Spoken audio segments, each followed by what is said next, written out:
Well, hey class, sorry I couldn't be with you Tuesday. This is my 2 cents on the Mary Griffin at Derby assignment that we had. Reading over this assignment, it sounds like probably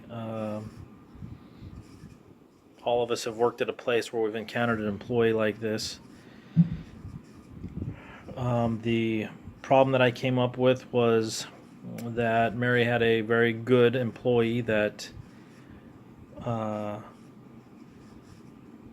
did not know how to handle criticism or failure, and he looked to blame others and was pretty harsh with his blame. He criticized his employees or the people underneath him in front of others, and when things didn't go his way, it was not good for the product or the business. His employees were suffering because of it, and Mary needed to speak with him. However, she went in a roundabout way to call for this meeting where he didn't know what the meeting was about and began to prepare things to have a productive meeting. He was kind of excited about it, it seemed, whereas Mary was going to drop the hammer on him and tell him, I guess the article said, a pointed conversation with him about it. Some of the problems I came up with, analysis is an upper management review. I think if Mary was in touch with her subordinates, she would have a better idea of what was going on. This may have allowed Simon to act the way he did unchecked. Number two I had was accountability. It didn't look like Simon was being held accountable for his actions. These outbursts were happening more increasingly in front of his subordinates and creating a not a fun place to work. Lack of direct oversight and transparency. I think Mary, the way she went about having him come to their meeting about his disciplinary action could have been better if she had direct oversight. And matter of fact, in a situation like this, she probably should have communicated to him personally and clearly what the meeting was going to be about, and then have the meeting directly afterward. I think Simon created a hostile environment. I know that their productivity is going to suffer because of his actions, which is going to cause things to take longer to get done, and at the end it's going to cost the company bottom line. Management training. I think Simon is described as a brilliant person in his field, and could have probably done some sort of mandatory management training when you get promoted. I think this would have helped set the company's expectations of how he's to treat subordinates. I do think what they did good was the right person for the job. I think Simon was the right person for the job.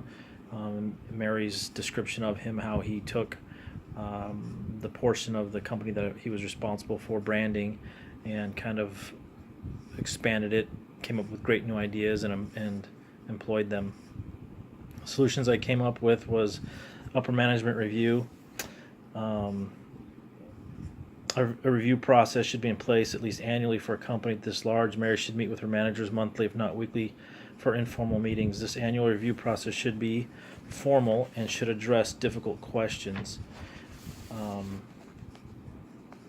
I think meeting with them on a more frequent basis, just to see how they are, take the temperature of the employee. Are things okay in their lives? You don't have to ask pointed questions, but you can get down to, if you see an employee that is normally efficient and happy at work and they're starting to be disgruntled at work, there's a reason for that, and it may be in their personal life.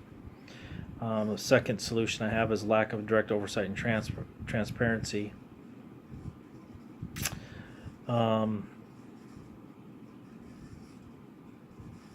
I think Mary should have been transparent about the meeting. I don't know how that meeting went, but I doubt it went very well. I know each of you probably have been called into some kind of meeting thinking it was one thing and it ended up being another. I know several times I've been called into an office thinking I was in trouble and it was good news. So I can't imagine thinking that you're going in there for good news and it turns out being bad, especially with a person as volatile as Simon was. And the third solution I have is accountability. Accountability has to be a clear link to higher work performance. It's vital to every organization. How do we hold them accountable is even as important. Simon was asserting his ability to hold his subordinates accountable, however it wasn't done at the right time with the right attitude. It's obvious from the study that Simon didn't know any better and he needed to be taught how to lead. I think also with this accountability would have been good if he was a part of a mentor program. Maybe Mary could have took him under his wing if he's that good of a person in branding where they think that he's going to take the company places. I think it would be well for them to invest some time and money into coaching and teaching him how to lead and be in a position of authority.